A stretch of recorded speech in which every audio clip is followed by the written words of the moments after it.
My name is Neil Relf, and this is my leadership assignment. In this assignment, I'm going to discuss how my understanding and skills of leadership have developed during my time at university. Therefore, some future implications for myself as a teacher in the next year. It's been suggested that teachers are best at using their classroom autonomy when they have a clear idea of their purpose for education.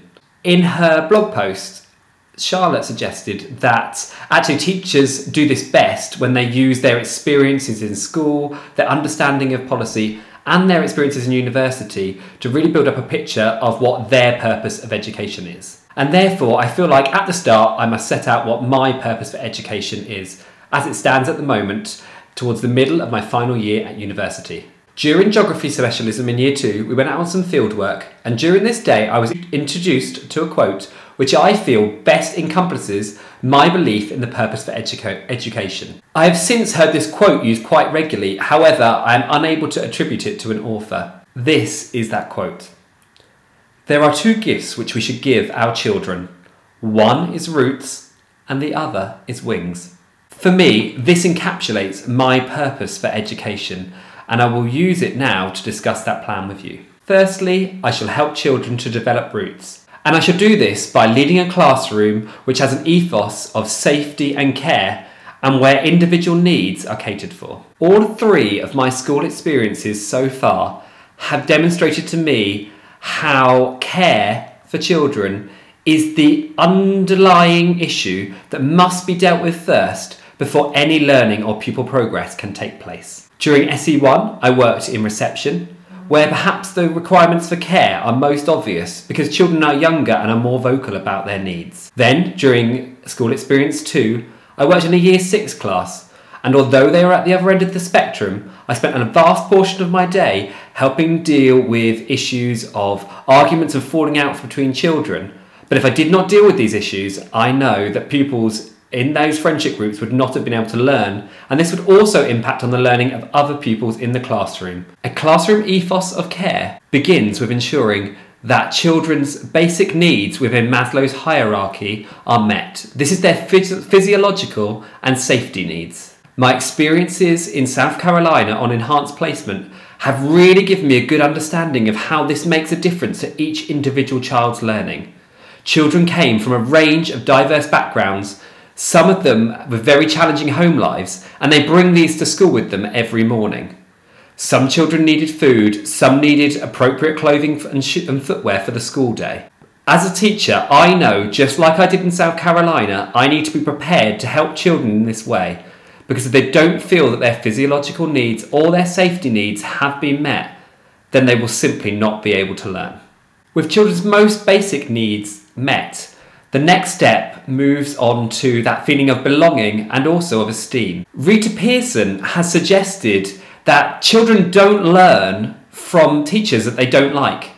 And while fundamentally I agree with this statement, in my classroom I think that that is not enough. Clea Wayman has suggested within her leadership strategy that she tells her pupils in school every day that she loves them and believes in them, because she knows for a great number of those pupils, she may be the only person that tells them that she loves them.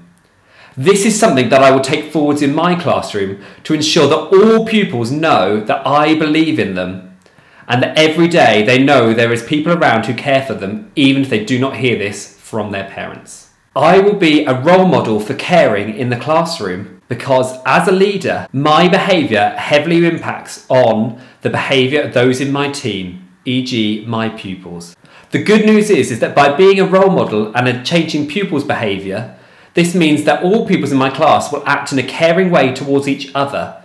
They will tell each other that they care and believe in each other, and this will build my classroom ethos to ensure we have a supportive environment. One of the ways in which I will role model caring is to make sure I listen to every pupil in my class, for listening is one of the best ways to show that you care. As both a teacher and a leader, I am heavily influenced by the leadership and teaching of Erin Gruel, who was a secondary teacher in Los Angeles following the race riots of the late 1990s. Gruel built the esteem of her pupils by not only valuing diversity but actively promoting it, and using children's individuality as a feature of her classroom. Relf credits her success from the one-to-one relationships she built with pupils, but then also the group relationships she built with her pupils, which became small communities of learning. This goes back to my idea of an ethos of care in my classroom,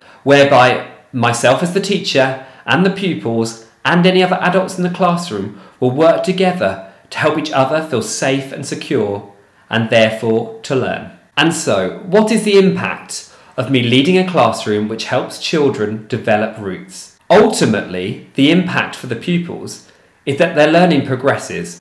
This is because their basic needs have been met, and this puts them in the best position to be able to grow and learn as individuals. I will now discuss how I will develop the whole child to allow them to grow wings. This is achieved through the development of learning skills, providing a broad curriculum to children, and having high expectations of them academically and otherwise.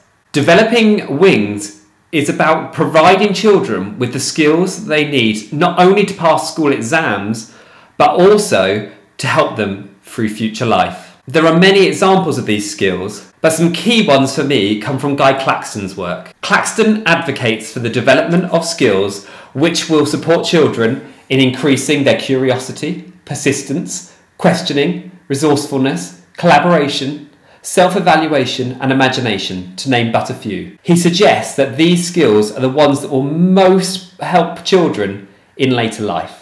Supporting the development of these skills is Carol Dweck's growth mindset, which I would want to implement in any classroom I taught in. Growth mindset focuses on the praise of the process of learning rather than the end results. This in turn helps children work harder because they see learning as an intrinsic reward rather than needing a separate reward scheme. Dweck and Claxton's ideas are complemented by the work of Ken Robinson. Robinson advocates for creative teaching approaches across a broad curriculum. A broad curriculum, he suggests, helps children learn how to work in a multidisciplinary way, but also allows children to recognise where their own interests lie. This is part of developing the whole child. Behavioural issues were a major problem during my enhanced SE, and I believe this was because children spent their entire day working on worksheets. Children automatically work creatively, and therefore creative approaches to teaching will help reduce these issues in my classroom. By providing children with these tools and skills, I am helping them to challenge the status quo in the future.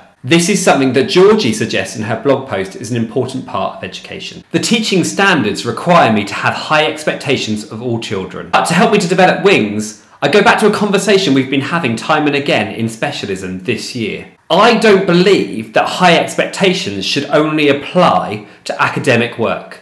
Therefore, in my classroom, I will have high expectations of all the skills already discussed. For example, high expectations of imagination, of collaboration, and of perseverance. What will the impact on pupil progress be of this approach? It will be that children will not only develop the skills that will help them in the future, but they will develop these skills and they will help them academically now.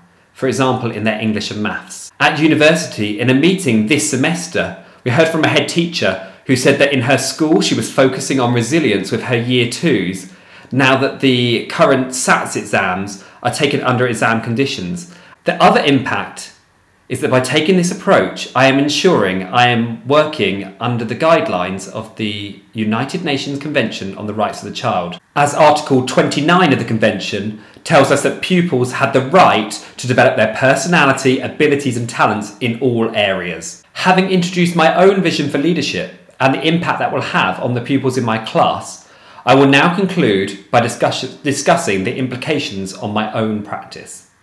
This module has made me really consider my values as a teacher and as a leader.